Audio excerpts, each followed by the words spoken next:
Rev up your engines! Hey, Jerry Britton says, Scotty, do you think that rotary engines are worth the unreliability? Well, it depends on what you want. Now, Wankel, was a German guy, I believe, invented the Wankel rotary engine. And the thing was, it got a lot of power for a small size. They don't have pistons that go up and down. They have a rotor that spins, and each edge is like a giant triangle. They have apex seals, and that seals it while it spins around. Well, if you use your head, spinning is a lot better than going up, down, up, down, up, down. So it's smoother. And for a small engine, you get a lot of horsepower. Like those, the original Mazdas, they were tiny little engines. They had less than 1.1 liter, 1100 cc's, but they put out a lot of horsepower. Norton, a motorcycle company in England, they actually made a motorcycle that had a rotary engine, and it won a bunch of races, but then they wouldn't let them race anymore. They said, you can't race rotary engines against pistons. It's not fair. So if you get a Mazda with a rotary engine, they're zippy little cars. But since they got those apex seals, they almost always end up burning oil and the engines burn out. If you can get one cheap enough that runs good, yeah, they can be a good toy. But I would, you can't buy a new one now because they don't make it anymore. But a few years ago, they brought back the, I guess it was RX8s. And the engine still had problems. If you can get one used cheap that's low mileage, runs okay, fun toy. Just don't pay a lot for one. Fernando Mosquito says, Scotty, what do you think about the Ford Edge 2013 and 2015? Okay, I've driven them. I've driven them when they were new. I got customers on them when they were used. And if you want that type of a vehicle, they're good. You know, you're looking for kind of a mid SUV. They're decent vehicles. Now, my experience with those things, if you're going to get one of those things, you're really better off getting the 6-cylinder than the 4-cylinder engine. The 4s are a little on the weak side. You'd want to get the 6-cylinder ones. And if you're thinking about buying a used one, of course, like any other car, you'd want to take it to a mechanic like me, pay them whatever they want, $80, $90, $100, to spend an hour or two going through it, checking all the data with their computer and making sure that it's in decent shape and it doesn't have any serious problems. But they can be good vehicles. I got a customer that's got one that's got 250,000 miles. She's real happy with it.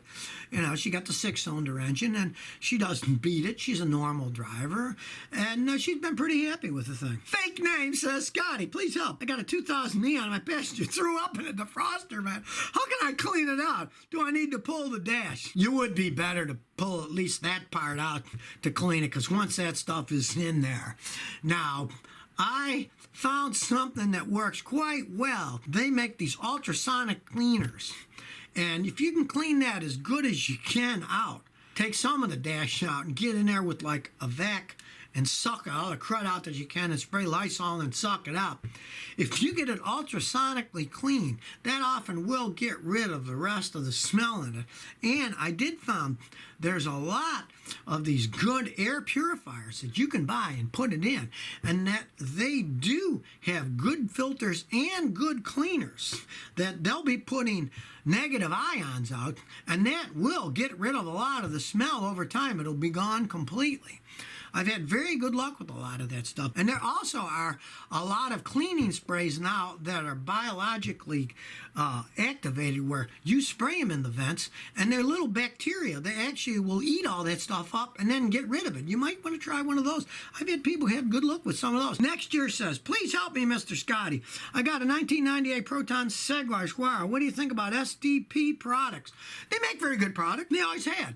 You know, the first thing was the SDP, which was real thick oil. They sold it a lot when I was a kid in the 60s because people had cheaper cars. The engines wore out faster. It was a heavier, thicker oil that had additives like molybdenum bisulfate that can actually cling to the metal and make them burn less oil. And now, of course, they make all kinds of products. They make a very good synthetic oil that's a low price. They make good products. There's nothing wrong with SDP oil products. They make good products. Just if you got a modern car that says it has to use 0 W10 oil, you don't want to be putting SDP thick oil treatment in it as it ages, because that's too thick and it can clog stuff up. KF says, when my AC is on, the car doesn't overheat.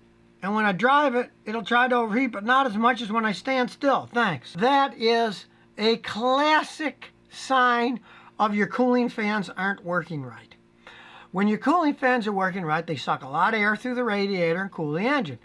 If your car sitting there has a tendency of getting hotter, but when you're driving 65 miles an hour down the highway, it doesn't, that's because it's 65. You don't need any fans You got 65-mile-an-hour wind blowing into the radiator. The same thing happens with your air conditioning.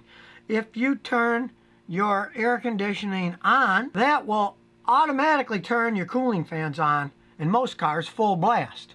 So I've got a lot of customers who say, you know, it's weird. If I run my air conditioner, the car doesn't overheat, but if I don't run it, it does.